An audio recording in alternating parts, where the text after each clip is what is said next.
Hey guys, it's John from Album Review TV. Today I am launching a new series called Throwback Thursdays, where each and every Thursday I will try my damnedest to review a classic album. Could be as old as 1960s, 70s, or it could be as new as like 2008 or something. And if you're not following me on Facebook or Twitter, please make sure you do so, because I've been asking you guys what kind of albums you want me to review for these Throwback Thursdays. So links in the description below. Like my page on Facebook, follow me on Twitter. And if you want to get a text message every time I upload a video, it's free. Click the link in the description below as well, because we all know this new subscription layout, the new YouTube layout, is pretty damn terrible. So if you want a text message every time I upload a video, make sure you can see it.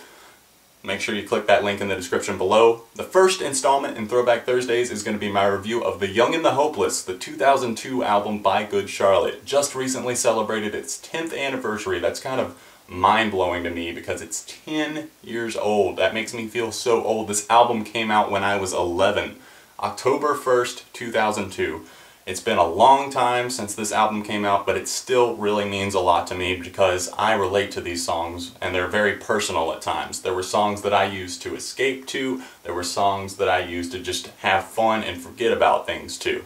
I wanted to review The Young and the Hopeless for my Throwback Thursdays review first because not only have you guys been requesting it, but I thought it was ironic that just last night actually, me and one of my good friends were talking about records that really shaped our teenage years, kind of made us who we are, and Good Charlotte came up.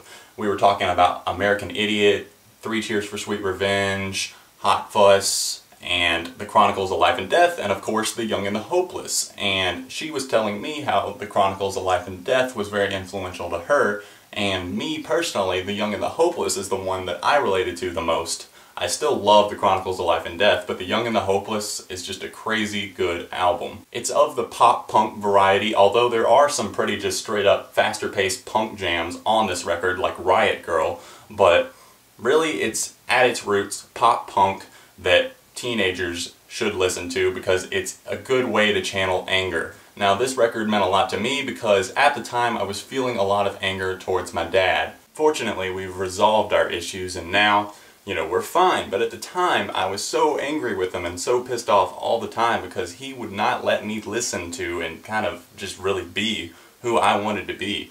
I wasn't allowed to, you know, at the time it was the whole, you know, get your ears pierced, get your lip pierced, go to concerts, listen to Good Charlotte, My Chemical Romance, all that stuff. No, he would come in my room, take my radio, take my mixtapes, take my mixed CDs, and just, you know, snap them in half, break them, throw them away, just to punish me. And it was awful. I hated it. I lost my first copy of American Idiot that way.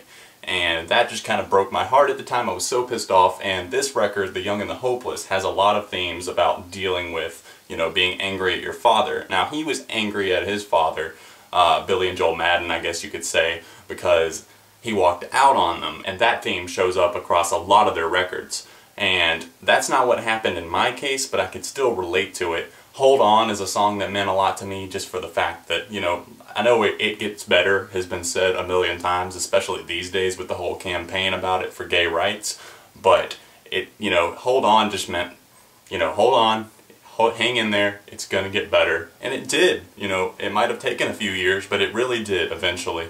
And songs like The Anthem was just like a punch in the face to, like, you know, corporate America, to parents, to anyone really that was, you know, in your way trying to hold you down, bring you down, and, you know, I don't ever want to be like you, I don't want to do the things you do, all that type thing. And it was just my way of just being like, yeah, I'm not ever going to be like that. And, you know, I like to think that I'm not like that. You know, there's going to be people that don't like you. There was people that didn't like me, still don't like me. There's going to be people that don't like you, but it doesn't matter. If they don't like you, move on, forget them, and just channel the anger you feel towards it through music. This is a record that I really recommend for anyone in their teenage years and anyone just looking for a, you know, if you're looking for a nostalgia trip, pop it in. If you got the CD somewhere, throw it in a CD player. If you don't have one, look it up on like iTunes or something like that, because this record just, it's pop punk music at its best. There was a lot of hits on this album: Lifestyles of the Rich and the Famous, The Anthem,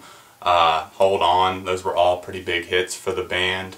Girls and Boys was another huge one. I believe Girls and Boys was the first song I ever heard by Good Charlotte, thanks to my cousin. She recommended it to me. She was playing some of their stuff and I was just like, whoa, Good Charlotte. I was like, I've never heard of this band before. Good Charlotte has definitely always been a band that I've listened to from the start, from when I really got into music.